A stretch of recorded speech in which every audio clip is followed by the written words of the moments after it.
So today we are going to start with our first poem of the book, that is Dust of Snow. It is written by Robert Frost और आज हम इसकी revision करेंगे क्योंकि हम ये poem already जब school में हम जा रहे थे, रेगुलर स्कूल था हमारा, तब हम कर चुके हैं. ठीक है. Yes ma'am. Dust of snow, इसके राइटर जो है वो है रॉबर्ट फ्रॉस्ट. और जैसे मैंने आप लोगों को पहले भी ये चीज बता रखी है कि रॉबर्ट फ्रॉस्ट जो है एक बहुत ही प्रोमिनेंट पोएट रहे हैं इंग्लिश लिटरेचर के, और उसके साथ साथ इनकी पोएम्स के अंदर आपको नेचर का इन्वॉल्वमेंट जो है वो बहुत ज्यादा मिलेगा. आई होप आप सबको याद है, 9th क्लास में हमने रॉबर्ट फ्रॉस्ट की एक पोएम पढ़ी थी. कोई नाम बता सकता है उसका? फर्स्ट पोएम थी 9th क्लास की. The road not taken.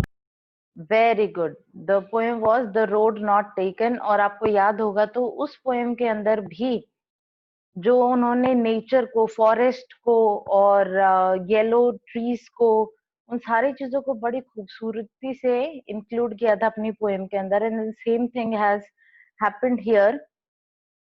अब ये जो पोएम है बहुत छोटी सी पोएम है, सिर्फ 2 इसके अंदर स्टैंजाज हैं, कोई बहुत लंबी चौड़ी पोएम नहीं है, लेकिन इसकी जो इनर फीलिंग्स हैं वो बहुत ही ज्यादा इम्पोर्टेंट हैं.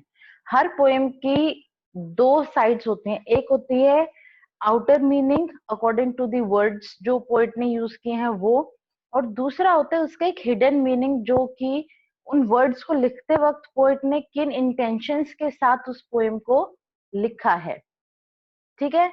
तो यहाँ पर हम इसके दोनों ही एस्पेक्ट्स को डिस्कस करेंगे. पहले हम इसके वर्ड टू वर्ड एक बार रीडिंग करते हैं और इसके आउटर मीनिंग को समझने की कोशिश करते हैं. Then we will focus on the hidden meaning of the poem. ठीक है. तो पोएट कहता है, the way a crow shook down on me the dust of snow from a hemlock tree. अब यहाँ पर पोएट ने जो सिचुएशन प्रेजेंट की है वो ये है कि वो एक हेमलॉक पेड़ के नीचे खड़ा है. Just a second.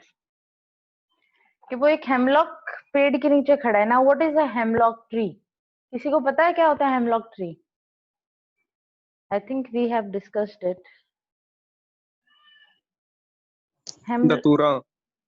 Very good, very nice. Hemlock tree जो होता है वो एक पॉइजनस ट्री होता है. उसका जो फ्रूट होता है वो बहुत ज्यादा पॉइजनस होता है. तो यहाँ पर भी एक और एक्सेप्शन यहाँ पर रॉबर्ट फ्रॉस्ट ने यूज किया है, वो हम बाद में डिस्कस करेंगे. लेकिन फिलहाल हम इसकी सिर्फ जो आउटर सिचुएशन जो क्रिएट की है पोएट ने उसको डिस्कस करते हैं. तो बोलता है कि वो एक हेमलॉक ट्री के नीचे खड़ा हुआ है और एक क्रो है, वो उस हेमलॉक ट्री के ऊपर बैठा हुआ था. और उस क्रो ने जैसे ही उन टहनियों को हिलाया, तो जैसे वो टहनियां हिली तो उस पेड़ के ऊपर जो बर्फ जमी हुई थी वो बर्फ जो है वो बारिश के रूप में, वो जो स्नो फ्लेक्स थे वो सारे के सारे पोएट के ऊपर आकर गिरना शुरू हो गए.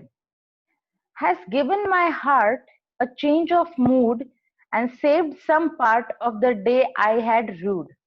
तो यहाँ पर वो बोलता है कि वो जो स्नोफ्लेक्स उसके ऊपर आकर गिरे ना, सिर्फ उस कुछ सेकंड का जो वो एक पूरा का पूरा प्रोसेस था कि क्रो ने उन टहनियों को हिलाया और उन टहनियों से फिर जो स्नो थी वो पोएट के ऊपर आकर गिरी, सिर्फ कुछ सेकंड्स का ये प्रोसेस था. लेकिन इस प्रोसेस ने पोएट का जो एक मूड था उसको बहुत अच्छा कर दिया. Because of some reason Robert Frost was not feeling very good, he was upset. लेकिन जैसे वो स्नोफ्लेक्स उसके ऊपर आकर गिरे, ही गॉट सरप्राइज्ड और उसका जो मूड है वो इंस्टेंटली चेंज हो गया. और वो बोलता है कि इस प्रोसेस ने, इस छोटे से प्रोसेस ने उसका जो दिन था जो अभी तक खराब हो चुका था और आगे जो दिन खराब होने वाला था, उसको इस छोटे से जो इवेंट हुआ उसने उसके दिन को खराब होने से बचा लिया. और उसका जो मूड है जो काफी खराब हो चुका था पहले ही, उसको एकदम से अच्छा कर दिया.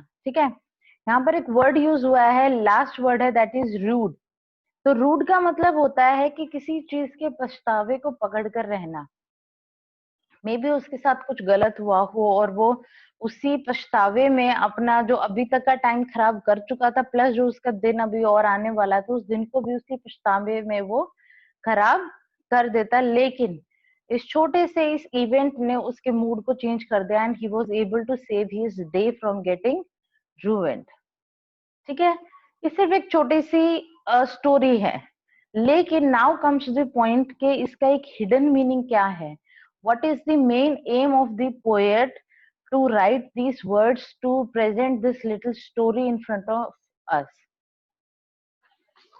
तो यहाँ पर रॉबर्ट फ्रॉस्ट जो है वो ये कहना चाहता है बेसिकली, देखो यहाँ पर क्रो और जो हेमलॉक ट्री है, ये जो एक चीज है ये भी सबसे अलग यहाँ पर रॉबर्ट फ्रॉस्ट ने जो है वो प्रेजेंट करी, because most of the poets जो होते हैं they look for the positive science to present their feelings, जैसे नाइटिंगेल को यूज करेंगे, लेकिन यहाँ पर रॉबर्ट फ्रॉस्ट ने क्रो को यूज किया है एंड क्रो जो है उसको in fact even in our Hinduism इसको बहुत ज्यादा एक पॉजिटिव चीज नहीं माना जाता। अगर हमारे दरवाजे के ऊपर भी या मेन वहां पर भी कहीं पे अगर कौवा के बैठ जाता है और वो बोलने लग जाता है तो बड़े बूढ़े घर के बोलते हैं कि इसको भगा दो, राइट।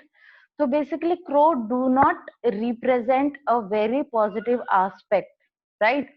और same goes with the hemlock tree. जो ज्यादातर लोग होते हैं, जो ज्यादातर पोइट होते हैं, वो पॉजिटिव साइंस को ढूंढते हैं यहाँ पर, लेकिन यहाँ पर दोबारा से रॉबर्ट फ्रॉस्ट ने हेमलॉक को, जो कि एक पॉइजनस ट्री है, उसको यूज किया है अपनी फीलिंग्स को एक्सप्रेस करने के लिए, which again makes him different from the other nature poets. ठीक है, यहाँ तक किसी बच्चे को कोई प्रॉब्लम है? Anyone has any problem in here अभी तक? No ma'am. Okay, very good. So now let's discuss the inner representation, जो इसका एक inner hidden meaning है उसको डिस्कस करते हैं। वो बोलता है कि यहाँ पर वो ये कहना चाहते हैं कि जो क्रो है वो हमें बहुत ही एक हम कह सकते हैं कि हमारे मुश्किल टाइम को शो करता है। ठीक है, वो दिखाता है कि किस तरीके से हर इंसान की लाइफ में कहीं ना कोई मुश्किल टाइम जरूर आता है, और वो हमारे ऊपर डिपेंड करता है कि हम उस मुश्किल टाइम को किस तरीके से हैंडल करते हैं, हम किस तरीके से उस मुश्किल टाइम को, एक बैड मूड को कैसे हम ओवरकम करते हैं। ठीक है, तो वो ये कहना चाहता है कि जो क्रो है, it shows the difficulties, it shows the something which is not good for us, लेकिन किस तरीके से किसी भी मुश्किल टाइम के अंदर कोई ना कोई एक छोटी सी आशा की किरण तुम्हें हमेशा मिलेगी, और उस छोटी सी आशा की किरण की वजह से तुम उस दर्द से, तुम उस पेन से, उस बैड टाइम से तुम बाहर जरूर निकल सकते हो। वो बोलते हैं ना कि डूबते को तिनके का सहारा, उसी तरीके से यहाँ पर जो पोएट है वो बोलना चाहता है कि आपकी लाइफ में हो सकता है बहुत सारी प्रॉब्लम्स हो, आप बहुत सैड हो या फिर कोई बहुत ज्यादा टफ सिचुएशन आ जाए, लेकिन हर इंसान की लाइफ में कोई ना कोई एक छोटी सी चीज जरूर होती है जो उसकी लाइफ में जॉय, हैप्पीनेस जो है वो लेकर आती है। ठीक है, फॉर एग्जाम्पल अगर मैं स्कूल जा रही हूँ, मेरा दिन अच्छा नहीं गया, I am not happy, I am not feeling well, but the moment I come back home, मेरा बेटा है and he gives me a smile, he hugs me, and my entire frustration, my pain, my problems, they suddenly disappear. The same thing happens, वो कोई भी छोटी एक ice cream हो सकती है, वो एक चॉकलेट हो सकती है, वो आपकी मदर का आपके लिए एक हग हो सकता है, या फिर उन्होंने आपके लिए कोई स्पेशल चीज बनाई हो। तो ये छोटी छोटी चीजें होती हैं जो इंसान को जो बुरा टाइम होता है उससे निकलने की प्रेरणा देते हैं। जैसे यहाँ पर हेमलॉक ट्री और क्रो जो है वो नेगेटिव एस्पेक्ट शो करते हैं, but the dust of snow, the snowflakes, they represent the joy, they represent the happiness, and they basically help you in getting out of the situations जो आपको और आपके मूड को खराब करती हैं, ठीक है। तो यहाँ पर पोइट यही कहना चाहता है कि आपकी लाइफ में कितनी भी प्रॉब्लम्स हो, there will always be something और someone which will always help you out in getting out of your terrible time, getting out of your terrible mood, your day and your feelings. So there will always be something जो आपको inspire करेगा एक better life spend करने के लिए, एक better mood के लिए, ठीक है। Let's discuss the poetic devices used in this poem so that we know कि हम क्या कर रहे हैं। पहले तो ये बताओ कि poetic devices होते क्या हैं। I have taught you guys what poetic devices are. तो किसी को पता है क्या होते हैं? Anyone? I just want to know कि होते क्या हैं poetic devices. Very good. So poetic devices. Ma'am, those words. हाँ. Ma'am, those words are used by the poets to ma'am poem को ज्यादा आकर्षक, हाँ, to enhance दिखाने के लिए, beauty of the poem. आज भी मैंने आप लोगों को लिटरेरी डिवाइसेस ही भेजे थे रिवीजन वर्क में, एंड उनको एक बार दोबारा से पढ़ना और उनको समझने की कोशिश करना। हम अभी देखेंगे कि इस पोएम के अंदर कौन कौन से लिटरेरी डिवाइसेस को यूज किया गया है। सबसे पहले राइम स्कीम। आप सबको पता है राइम स्कीम कैसे निकालते हैं? किस किस को पता है कि राइम स्कीम कैसे निकालते हैं? yes, ma'am. आपको अगर आता है तो वेल एंड गुड, मैं अभी एक फटाफट क्विक रिव्यू आपको दे देती हूँ। Otherwise we will have a separate class, may be we can have it tomorrow. सारे लिटरेरी डिवाइसेस के ऊपर कल हम डिस्कशन कर सकते हैं, ठीक है।